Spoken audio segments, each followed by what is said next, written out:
믿거나 말거나 괴담들. 첫 번째 이야기. 절대로 천장을 보면 안 된다. 나는 선천적으로 몸이 약하기 때문에 근처 병원에 자주 입원한다. 적어도 1년에 한 번은 그 병원에 입원하기 때문에 안면이 있는 간호사들이 많아서 나는 그 병원이 좋았다. 간호사들은 내게 친절하고 상냥하게 대해주었다. 그런데 밤 12시 이후에는 화장실에 가는 것을 금지했다. 처음에는 그것을 이상하게 생각하지 않았지만 초등학교 6학년이 되고부터는 왜일까라는 의문이 생겼다. 왜 화장실에 가는데 일일이 허락을 받지 않으면 안 되나요? 어느 날 아침 체온을 재기 위해 온 간호사에게 물었다. 그러자 그녀는 조금 당혹스러운 듯 위험하기 때문이라는 한마디만 남기고 옆에 있는 환자를 보러 갔다. 화장실은 내가 있는 병실에서 왼쪽으로 10m 정도 떨어진 장소에 있다. 병원 복도는 밤에도 밝았기에 위험할 것 같지는 않았다. 궁금함을 참지 못한 나는 화장실에 가보기로 했다. 드디어 밤 12시가 되었다. 당직 간호사는 아마도 순찰을 돌지 않을 것이다. 복도로 나온 나는 주변을 둘러보고 인기척이 없음을 확인하고 문 앞에 있는 화장실로 달렸다. 그리고 화장실 앞에 왔을 때 갑자기 모든 전등이 꺼졌다. 그와 동시에 탁탁탁 하며 누군가 뛰어오는 소리가 들렸다. 나는 그것이 간호사가 틀림없다고 생각했다. 전에 들켰을 때는 복도에 나와 화장실에 가려는 순간 걸렸기 때문에 단순히 구종을 듣는 것으로 그쳤다. 하지만 이번엔 정말 심하게 혼날지도 모른다. 나는 무서운 나머지 화장실에 숨기로 했다. 발소리는 벌써 근처까지 다가왔다. 화장실에 들어가자 기익하는 소리가 나면서 가장 안쪽 한 문이 열렸다.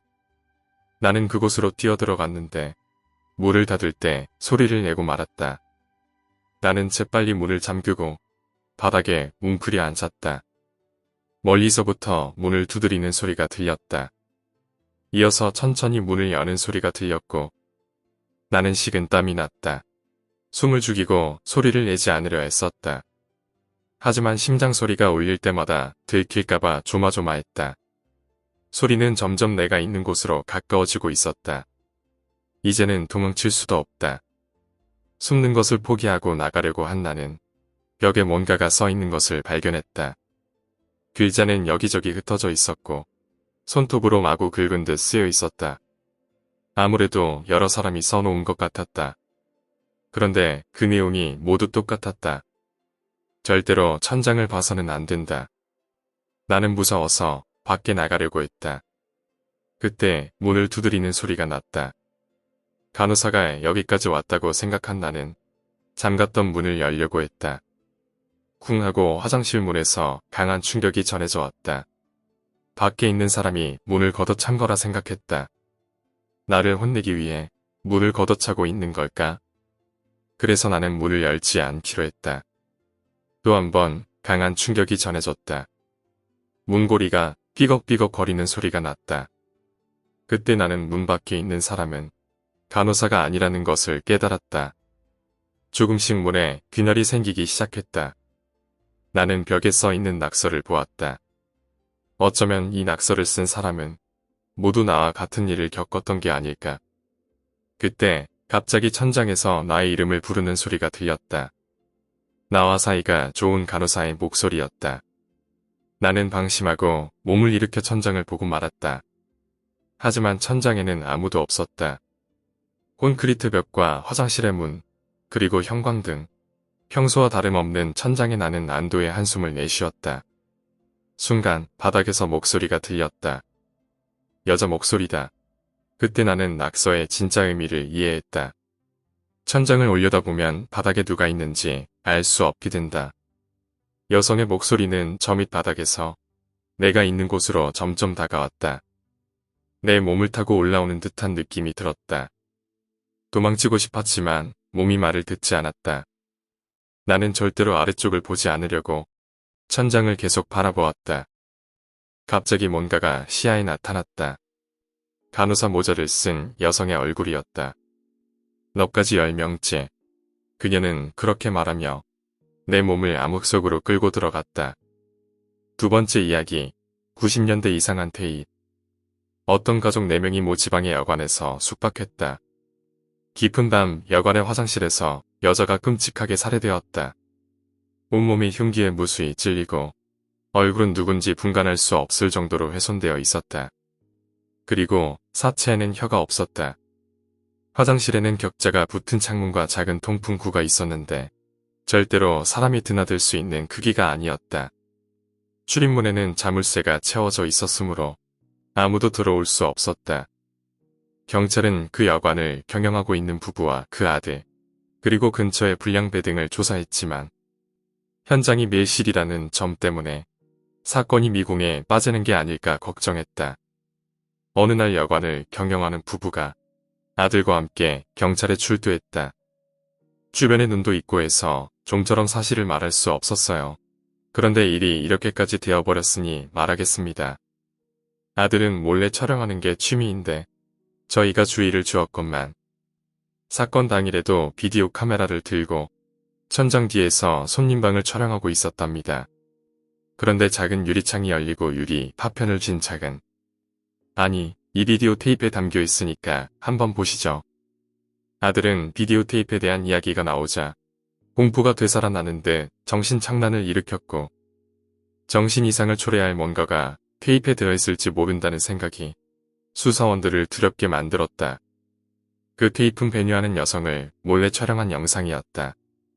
일본식 변기에 앉아있던 여성이 일어서려는 순간 작은 창문으로부터 유리 파편 같은 것을 쥐고 있는 작은 노파가 소리도 없이 뛰어들어왔다. 여성은 비명을 질러댔지만 머지않아 목이 베어지고 다음은 얼굴이 그리고 온몸이 난도질 당했다.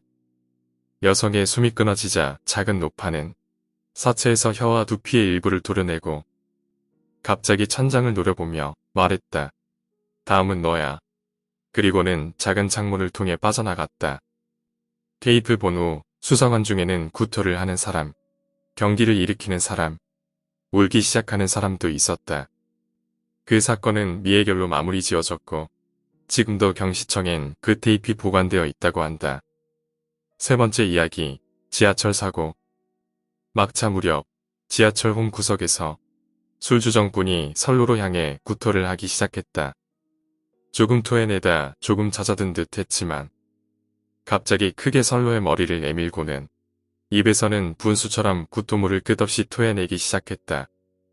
나는 기분이 나빴지만 너무 대단한 광경이라 계속해서 보고 있었다. 그때 타이밍이 나쁘게도 저기 커브 앞에서 전철이 옥물어 점점 들어오고 있었다. 위험하다 생각한 순간 퍽하는 소리와 함께 그 녀석이 내민 머리가 부서지는 소리가 들려왔다. 그리고 그와 동시에 턱 위로 부서진 머리 덩어리가 옆 기둥으로 날아갔다. 검은 머리카락이 붙은 덩어리가 기둥에 부딪히고는 마치 수박처럼 박살이 났다. 회색 빛내는 새빨간 피와 함께 녹아내렸다. 두개골은 마치 망가진 헬멧 같았다. 멍하게 있는 순간 아래턱만 남은 머리를 달고 있는 몸이 홈 중앙까지 기어갔다. 이미 그런 처참한 광경을 본 손님들의 엄청난 비명소리가 역 안에 미친 듯이 울려 퍼지고 있었다. 그 몸은 부서진 머리를 향해 멈췄다. 아래턱에 이빨과 혀만 목에 들어붙어 있는 상태였다. 목구멍에서는 공기가 피와 섞여 부글부글 소리를 내며 거품을 내고 있었다. 몸은 아직 살아 있었던 것이다. 무릎을 세운 것처럼 널브러져 있던 몸은 다리를 바닥에 몇 번씩이나 문지르며 부서진 머리를 중심으로 원을 그리듯이 빙빙 돌기 시작했다. 그토록 온몸의 털이 곤두선 적은 한 번도 없었다. 뇌가 없는데도 단말마의 괴로움에서 도망치려는 듯한 발광. 언젠가 들었던 목을 자른 닭이 그대로 몇 분씩이나 돌아다녔다는 이야기가 생각났다. 하지만 이건 인간이란 말이다. 문득 기둥 쪽을 바라보자 부서진 머리에서 빠져나온 눈알이 널브러진 자신의 몸을 바라보고 있었다. 나는 이러다가 미칠지도 모르겠다 싶을 정도로 얼어붙었다. 이것이 열차 사고의 현실이라고 느꼈다. 그 뒤로 다시는 전철을 타지 않았다. 오늘 이야기는 여기까지입니다. 오늘 이야기가 재미있으셨다면 구독과 좋아요, 댓글 부탁드립니다. 댓글은 저에게 큰 힘이 됩니다. 감사합니다.